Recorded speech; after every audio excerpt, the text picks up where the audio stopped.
Good afternoon, guys. My name is Madura Eleperuma. I am IBM's Observability Technical Specialist, and I'm joined here today by MJ, who is also my boss. Well, practically, she's doing a performance review on stage for me. Right? So, hope I don't mess this up.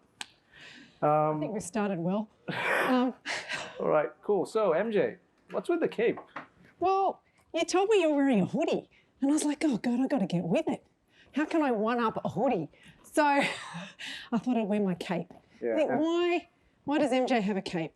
Well, I've been involved with data for a while, and data is everything. And my alter ego, besides being a superhero, is Lady Insight. And data is at the everything that we do. And I cover a huge portfolio with IBM covering data, AI, and automation. So we're here today to talk about observability, but we do a lot of other things at IBM. Yeah, and we're going to talk about how observability should be in the enterprise. So thank you very much for the introduction, Lady Insight, because Instana is also about instant insight, right? So I'm not going to take too much time describing what observability is, because in the morning today, we had the first presenter from Splunk actually going through in-depth of what observability is and how it transitions from monitoring. All I want to focus about is a summary of that is what differs from monitoring into observability. So if monitoring was about detecting when something is wrong, right, it helps you tell when something is wrong. Observability enables you to figure out what is going on, where it's wrong and why it's wrong. So if you look at that chart over here, monitoring is all about making sure it's availability is high and the performance metrics, and also making sure the capacity of the infrastructure is there to support your applications. Whereas observability extends that with the support of metrics, traces, and logs, where with metrics you know when something is wrong, and with traces you know where it's wrong, and then with the logs you know why it's wrong, right? Well, I mean, Madura loves working with me. He doesn't have a choice. But I always come up with different ways of trying to look at things and simplify it down in my own world. So basically, you kind of think about it, while observability and monitoring is new and it's great, I like to think about, well, if we didn't have it, imagine, my brain starts thinking, well, imagine trying to solve a crime back in the 60s without CCTV or social media. All right, so this is where we've elevated to, and that's what we're going to talk about today. Perfect. So here we will start going into the business perspective of things, right? Why is observability so important to a business? Now, in a business, obviously, in today's day and age, applications are literally the business. Now, we're coming from post-COVID, where we transformed, a lot of the companies who were in their digital journey, right, just jumped into it. They were halfway through it. All the reasons that they gave it, we don't have budget, this is going to take too much time. None of that was there. We had to do it. We had to do it now, right? So any company who did not have a website got a website or had a mobile app. So literally, the applications today in an enterprise is the customer-facing interface. No longer do we have the service and engagement with face-to-face. Although I'm really glad to see you face-to-face here in this event, right? So it's really good. But from a business perspective, what this means is more and more the businesses are reliant on having a application that is always up and always servicing their customers, and any downtime, or even, in today's day and age, we state that the latency or slowness is as equivalent as it being down, right? So this is a study that was done by the Aberdeen Group some time back, where they talk about how latency impacts their enterprise application. So they've identified 1 second delay in page load time on a web application translates to 7% reduction in conversion and up to 16% customer satisfaction drop. So what does this mean in revenue terms? Well, it all depends on the nature of the product and also the nature of the business. So an example would be for a medium scale business, 1 minute of downtime can cost up to $9,000, right? So it literally depends on what you offer, and also you can't really afford to have your application slow or even downtime. So here, having many different hats and many different roles through my career, one of the things that I used to hate being on a customer support desk, both for products that we used to sell and internally, was it's slow, all right? And then ring up and you'd be like, oh my God, here we go. How am I going to solve this one? Because we didn't have logging on, or you have to get them to turn logging on. So anything that can help have that alert before it becomes a problem versus someone screaming at you on the phone, I am in for. Awesome. So again, what are the key goals what we have for observability for the business? From a business perspective, why we should care about observability? It is to reduce the time and effort, right? So we have the DevOps teams working together to resolve an issue, and if we could do some smarts, if we can do something to help them to get to the root cause faster, that is essentially saving time and effort, which relates to cost for a business, because time is money. And of course, to increase reliability for an application, right? So the lesser time that application is slow or down, that is higher reliability, again, resulting in better customer satisfaction. And also to increase team productivity. How do we do that? Because with observability, we have all the traces, the metrics, and the logs all in one place, all in context, where regardless of which team member looks at it, they are looking at the same picture with all the data that is. Again, data insight, right? And also when we have, that which leads into the last point, is when you have high productivity team, that leads to lesser attrition, because we all face that issue, right? So any managers here who are losing their team members quite often, right? Never. Yeah. So we have that as a big problem, right? People get snatched off your team and you end up with a big gap. You have no idea how to fill that, right? So retaining your talent is a big challenge. So now we are moving into what's in it for you guys, right? So you're DevOps, you're dev and operations. So any of this is familiar to you guys, right? So when something does go wrong, you go into war rooms and you start thinking, I'm a dev. I built this stuff. I tested it. I passed the UAT. I even do the instrumentation for you. Why am I here, right?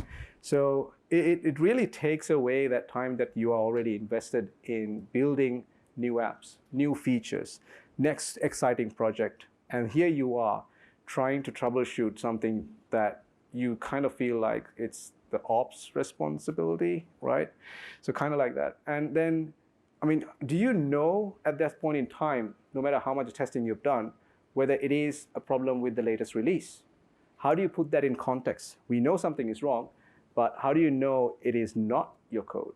Or whether it's a performance glitch that you have not discovered during testing because we had to do throughput testing, right? And then we also spend hours, again, each time you add a new feature, each time you add a new module to your app, you have to keep on instrumenting as well for the operations guys to keep an eye on it, because after you've handed it over as a release, they're the ones who own that baby to make sure that the application is up and running. So each time you do a change, again, you have to instrument again and again. So you want to use that. And God, a slow app is as good as a broken app. And you talk about coding. I used to code charts. I used to build charts in something called Viz.json. And not many people have heard of that. And, we don't write bad code, as Madura said. So anything that can help us get to a performance or a code problem as quickly as we can, if we like to admit that we have a problem, is good. Good. Right, moving on to operations team. So why do they care about observability? Obviously, they're responsible for keeping an application up and running, right? Availability, uptime, those are their metrics. But really, when you go into a war room, your biggest KPI is MTTI. What is that? Mean time to innocence, right? Not knowing that, it's not the environment, it's the database, or it's the application, right? No, I'm kidding. We're all working together as a team. So that's why it's important to look at the problem holistically. Like I use an analogy here, like the 5 blind men describing an elephant.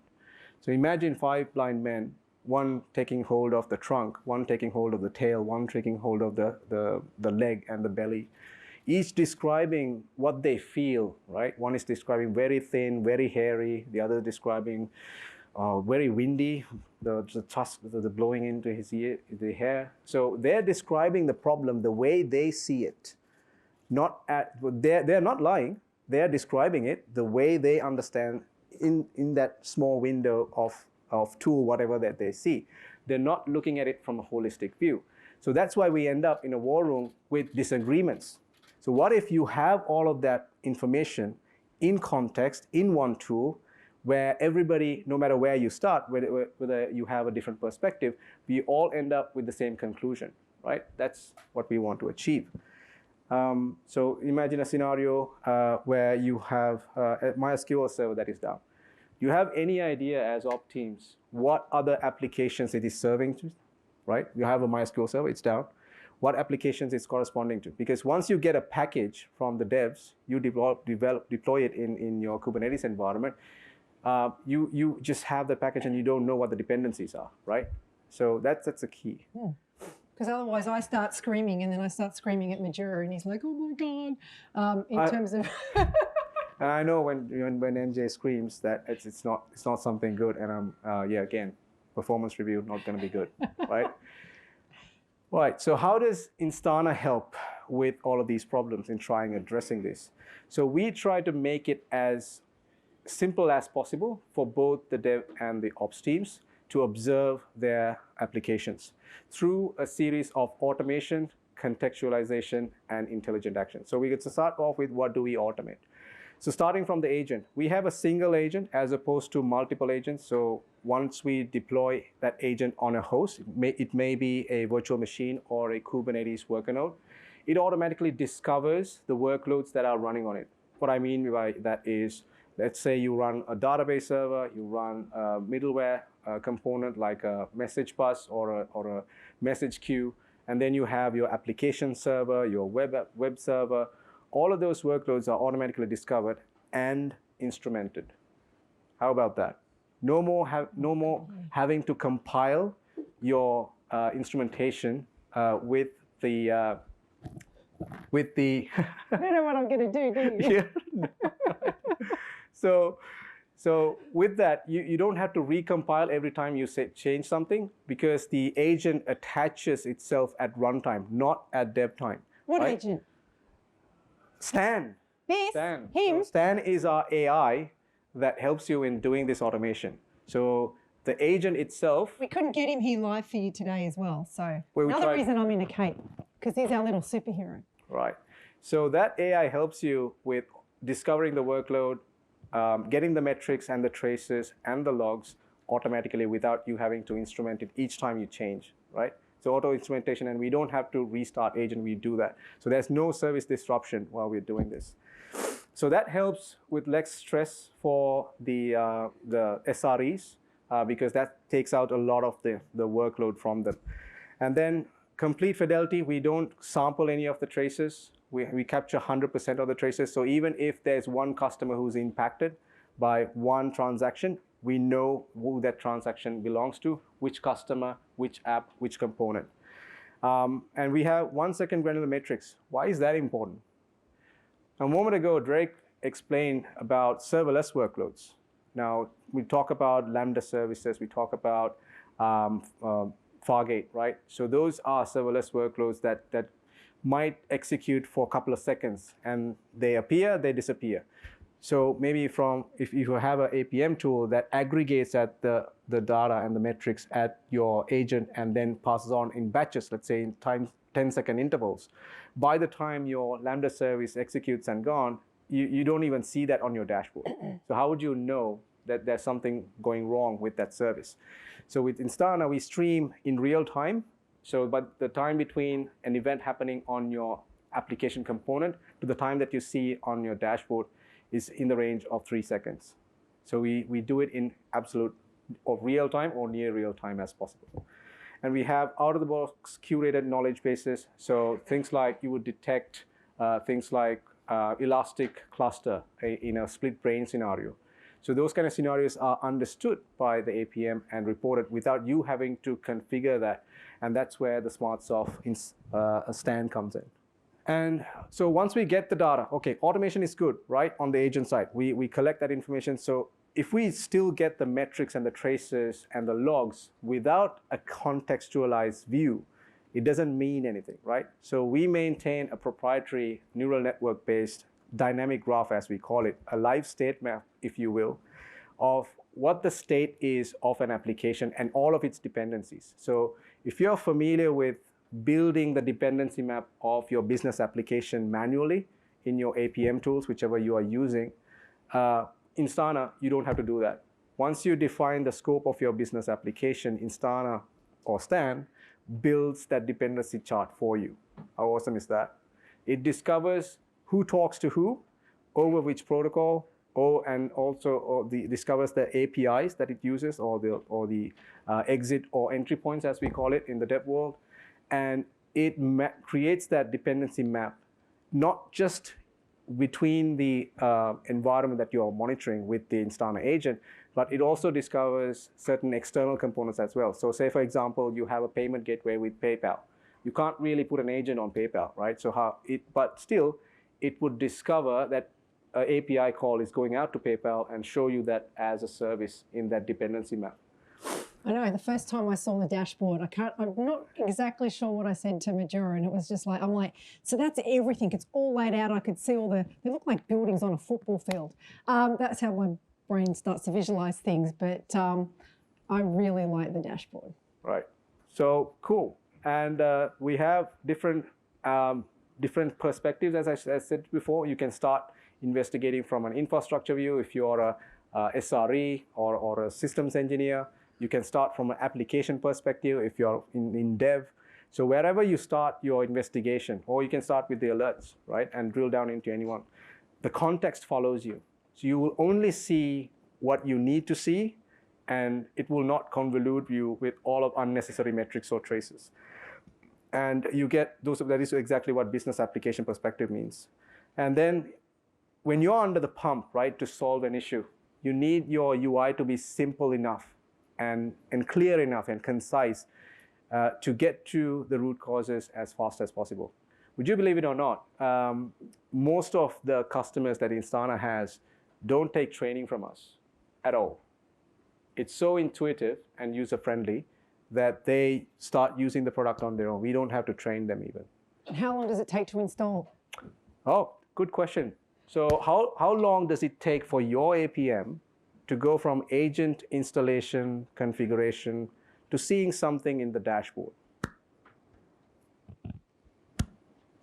Answer? In minutes? 60? Hours? 90? Days? I don't know. 100? So 200 minutes? with Instana, we can do it under 3 minutes.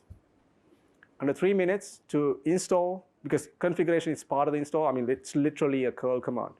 It imports, it downloads the binaries, installs it, configures it, just one curl command, and you'll see the data in your dashboards within 3 minutes. And also, what this means is it improves the team productivity. It improves the customer experience because your team is happy, they work together, reduces attrition, and hits the team KPIs with the SLO and SLA budget analysis, right? That's also good for the execs to have a view of it. So what this all means is Instana or Stan brings order to chaos. So without having for you to figure out how to put these traces, metrics, and logs together and figure out what's wrong, it will actually guide you towards where the root cause is. It's like this is a bit of a brain bender, but it's like trying to find the needle in the needle stack. Right. So imagine that. Haystack is tough enough. It's a needle stack. All right. So what else can we do? So we don't have time to keep our eyes glued on screens, right? 24/7. We want intelligent actions from our APM tool. We need to be alerted but we need more detail, but we hate alert storms. Anybody here woken up 3 a.m. or 1 a.m. in the morning, I remember because being... there's an alert storm? It doesn't stop. It doesn't stop. It just keeps coming, right? So how do you even start? How do you even... Who's been on pager duty? It's that stuff. Right? No offense. But the thing is, how do you even start? When there's too many alerts, where do you even start investigating? Where do you even start looking at? So what Instana does is, instead of alerting on each and every issue, we clubber it together, or we group it together into an incident. So when you open up the incident that is relating to a business application, it lays out all of the issues that were leading to that final incident that affected the customer. So you know where it all started, right? So you have this nice layout, and you click on that, then you can go in and investigate to where it all started. So it can be something that leads to the database, or something that from the application. So my favourite little superhero, Stan, uses his AI, takes all of those log files, and then lays them out in a chronological order. A correct order. Correct order, in the timeline. So it shows you, where was it beginning, where was the root cause, where it all started in the chronological order, where the errors start popping up. And also, wouldn't it be awesome to know whether a certain release was just before the issue started, right? Then you can roll back to what the final working release, or the previous snapshot. So Instana also works with CI/CD pipelines, so we know when a certain canary release or a release is done, and that shows in context in the charts. So when you see a certain anomaly happening, you know whether there's a certain release marker, so immediately before or just preceding the anomaly event. So you know whether it was contributing to it or not. And of course, we have unbound analytics, where we go into the code level, if you want to, devs here, to see what the execution path was that led to the issue, and where the exceptions were fired, and what the exceptions were. So the traces, the logs, all in context, all within the timeline, with only what you want to see, and focus troubleshooting. And also, we're not a company that is intrusive, right? The product works well with your existing tools. We work with OpenTelemetry. We accept OLTP output to our agent, or directly. We have certain, I think, 2 exporters at the moment for Node.js and .NET that works without the agent, if you want to directly send it to the Instana background. But the advantage of using like an hotel collector then to Instana agent is that you get that contextualization. So you have, at any point in time, you know where your application sits in terms of the infrastructure, so that if the infrastructure has an issue, you know that which applications are affected, and ultimately which customers are affected. So we cover full breadth of technologies, tools. We integrate with logging tools, ITSM tools, CI/CD pipelines, and we also have obviously SDKs to improve on the capabilities of it. So, in summary, Instana tries to make your life easy as DevOps engineers, and also developers and SREs, whichever names or tags or titles that you have, by automating as much as possible. Automating on the agent side as well as the backend, to contextualize and show you what you need to see in real time, or near real time as possible. So you don't miss any traces. We have per second granularity, so you don't miss any services that were up or down at a given point in time, and you have that in your dashboard within a span of 3 minutes. 3 seconds. And 3 minutes to install. 3 minutes to install, my bad. And also, it shows it, as I mentioned, it also shows it in full contextualized view, right? We have that dynamic graph that captures all the dependencies, the events, the logs, the metrics and the traces, the entities, as we call it, and all the dependency mappings and the dependency chart that shows you. And the user interface is intuitive and simple enough for anyone to use and adopt really fast, even without any training whatsoever. We go into the root cause analysis with incidents, where it groups together all the events, shows in context, in a streamlined time scale, in the chronological order of time, where it all started, what results were there, and who was affected. And then we have open integrations with pretty much all of the popular tools that you are using right now, the likes of Jenkins or PagerDuty or whatever the chat ops that you're using, any ITSM tools, we integrate with them. So that's pretty much it for our presentation. We are at the room number 1. We have a booth there.